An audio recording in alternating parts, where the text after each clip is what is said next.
Since 2011, Libya has been in a state of flux. Following the removal of Gaddafi, the lack of a unified central government has created a power vacuum.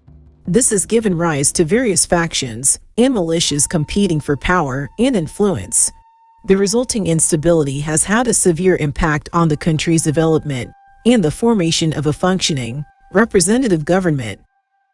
External influences, such as international actors and the United Nations, claim to have sought to promote peace and stability. Mediation efforts and peace talks have been ongoing. However, individual nations have also pursued their interests in the region, sometimes supporting opposing factions. While well-intended, these external interventions have further complicated the situation in Libya.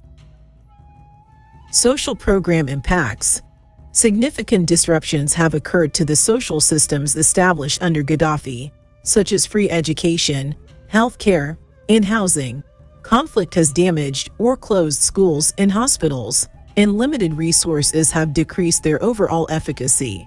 Technically, there is still a framework for free education, but quality and accessibility have suffered significantly. Libya's economy is heavily dependent on oil revenues. Conflict-driven fluctuations in oil production and disruptions at crucial ports have created extreme instability. This instability directly impacts funding for public services and reconstruction efforts.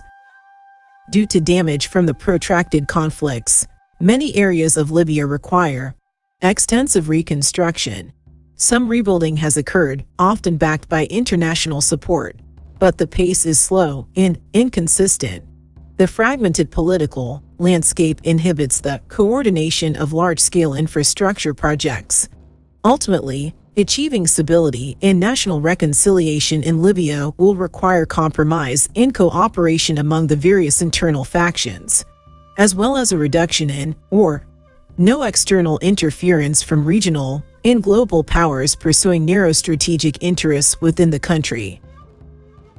Muammar Gaddafi was a leader characterized by stark contradictions.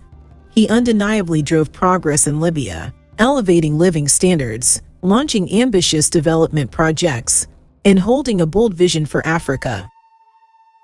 Western governments and human rights organizations accuse Gaddafi of fostering a cult of personality, suppressing opposition, and committing significant human rights violations.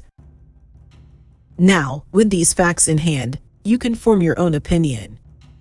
Was Muammar Gaddafi a great leader for Libya? That's a wrap, History Seekers. Catch the full story on YouTube. Thanks for watching. Peace and love.